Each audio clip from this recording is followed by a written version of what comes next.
Deadly Desire, day 12, and it's the end of the road. Jury deliberations wrapping up today in Fairfax County in the Brendan Banfield murder trial, and he was found guilty on all counts. Came after the second day of deliberation, the first full day. Bob Barnard out in the courtroom, joining us now live. Bob, a lot of people were watching this case closely, not sure what to read into the jury, taking what seemed like a long time, but at the end, guilty on all counts.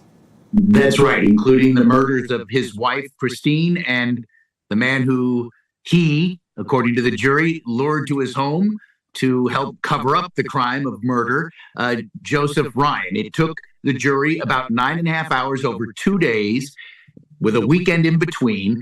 They had deliberated for about 3 hours on Friday, came back this morning at 10 o'clock, and then we learned at 4:30 this afternoon that they had worked through lunch.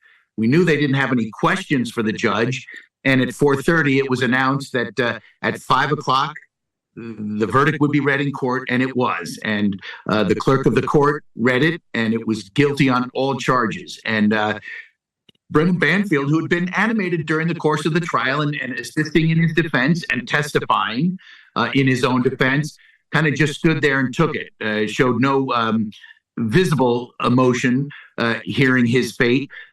Christine Banfield's parents and sister were in the courtroom, and other family members, and didn't see much from her parents. I was behind them, and the sister, you could see people were putting their arm around her, and she was dabbing her eyes. Nothing audible in the courtroom, and the judge, Penny Oscarati, said, "I want no outbursts," and there weren't any. But clearly they were pleased and relieved with the verdict. Didn't speak to us afterward. They're going to come back on May 8th for sentencing, and we know there'll be victim impact statements submitted to the court, some of them probably read aloud in the court, and that's when we may hear from Christine Banfield's family, Joseph Ryan's family. Brendan Banfield's father was in the court. He's never really even acknowledged the reporters there. I've had brief hellos to Christine Banfield's father throughout this trial. Not expecting to hear anything from Brendan Banfield's side. But that was it. I mean, it was a reading of the verdicts. Banfield's attorney asked the jurors to be polled, so they each, answering to their juror number, said guilty. Yes, that's my verdict. And it was unanimous, Chris. And Bob, we mentioned that he was guilty on all charges. That included aggravated murder, firearms charges, and child endangerment. And he's facing up to life in prison at that sentencing hearing in May, correct? That is correct. The Commonwealth of Virginia used to have the death penalty. One of the snipers, John Mohammed, was put to death. But about 10 years ago, lawmakers outlawed the death penalty. So the most he can get is life in prison, which is what he is facing. And, you know, it's almost certain that that's what he'll get.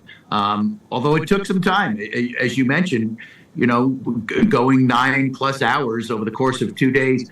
There probably were some people, not the prosecutor, Steve Descano, or his assistant who prosecuted this case, Jenna Sands, didn't seem to indicate that they were nervous. But some of us waiting all day were wondering, wow, you know, they're certainly taking their time, and maybe there's some discord among the jury about, like, is he guilty or not? But it was unanimous. And afterward, if you want to play, here's a clip from Jenna Sands, who was the prosecuting attorney. When asked, I mean, here was a guy who took the stand in his own defense and basically blamed it on his wife. Her death, he claimed, at the hands of the other man who was shot and killed in their bedroom almost 3 years ago, this month in 2023. He calmly blamed it on them, on Christine and Joseph Ryan. Here's how Jenna Sands described, when I asked her, how would you describe this guy? Descano called him a monster. Here was her reaction. I think that everyone has commented on what was so obvious, that he was not truthful, that he was cold, that he behaved oddly in response to questions that should have elicited emotion, that he never spoke of himself as Christine's husband, that he didn't speak lovingly of his wife, that he showed absolutely no human emotion that we expected to see of someone in his position. And Chris, during his testimony, I totally noted that to myself, and I may have reported this, that when he was talking about his house, the family home, like leading up to the murders, he kept referring to it as my house, my daughter, not our house, our daughter. And I thought that strange that he was fairly, self-involved and self-focused. Others called him narcissistic. The jury must think he's a sociopath too, because they believe he murdered his wife and basically tried to blame it on her from the witness stand. Bob, did you hear from the defense at all after that verdict came down? No. John Carroll, Brendan Banfield's attorney, did not come out and talk to reporters, nor any of the other family members, as I mentioned earlier. And the jury, we were hoping maybe to be able to speak to some of the jurors, but instead of being released and dismissed, and we could have maybe checked in with them, they were asked to go back to the jury room. The judge, after clearing the court, wanted to go address them one last time, and then they kind of all just disappeared. We didn't see any of them. Bob, we also heard from the Commonwealth's attorney. You mentioned that he called Brendan Banfield a monster. He also had high praise for his team, including Jenna Sand. So I want to take a quick listen to what he said afterwards as well. You all saw how complicated this case was. A lot of digital evidence, a lot of forensic evidence. And this team behind me put it together in a way that a jury could understand. And they did it with professionalism and skill, the type that you will only see in a modern prosecutor's office like that we have here in Fairfax County. So at the end of the day, I am very, very pleased that we are able to stand here successfully having gotten justice for Joe Ryan and Christine Banfield. So who has questions? Yeah. How would you describe someone who would not only carry out these murders, make up a story like you did, and then get on the witness stand and tell it again? It's monstrous. I mean, that's really what it is. It's monstrous. I mean, we are the safest jurisdiction, safest large jurisdiction anywhere in America, meaning we don't have a lot of homicides, but I've been doing this job for a while, and I can tell you that this defendant stood out to me highest above all the other murder cases that we've done in my 6 years here. Steve. And so, I mean, there you have it, Chris. I mean, Steve Descano, who is the elected Fairfax County Commonwealth attorney, said he was glad everybody got to see this. I mean, we don't normally have cameras in the courtroom. Those were our cameras after today's session ended to get our first chance to speak to Steve Descano, the elected Commonwealth's attorney, and Jenna Sand, the prosecuting attorney in this case. But there were cameras in the courtroom, and that's a very rare thing. And one of the things Steve Descano said was he was glad that everybody got to see this. I asked, hey, let's have cameras in the courtroom all the time. And he said he would be up for that. We'll see what happens. But yeah, I mean, you heard him there. He called this defendant, Brendan Banfield, whose image we've been showing on the news for almost 3 years now, was a monster, in his opinion. Bob, when Sydney was out there on Friday, she said there were a lot of people who had nothing to do with this case in the courtroom, just waiting to see what that verdict was. Did you see a lot of people? Were there a lot of people? Was it a big crowd in the courtroom today? And did you hear from anyone after the fact? You know what, Chris? We didn't wait around to talk to any of the kind of the spectators.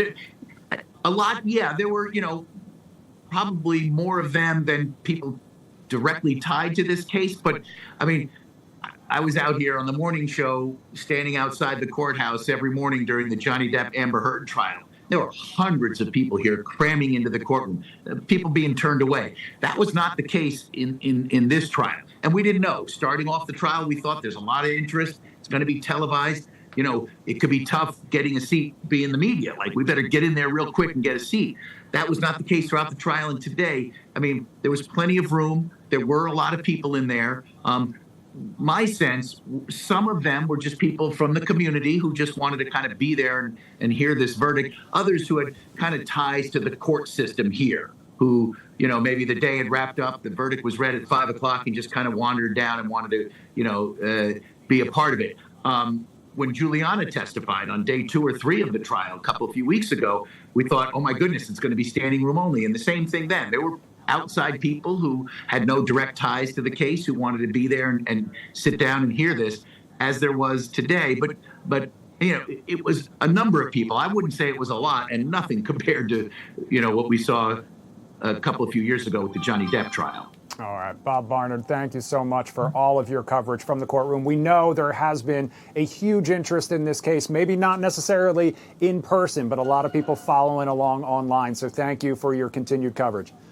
You bet. And just a reminder, the sentencing for Brendan Banfield will be on May 8th. The sentencing for Juliana will be a week from Friday.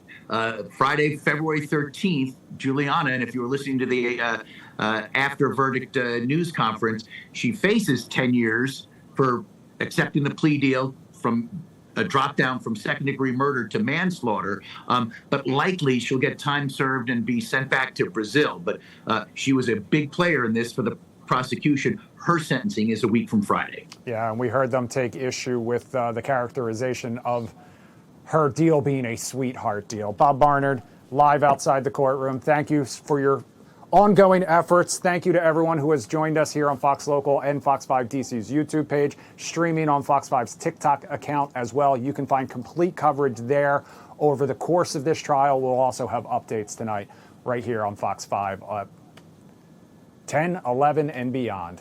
That does it for us. We'll see you next time.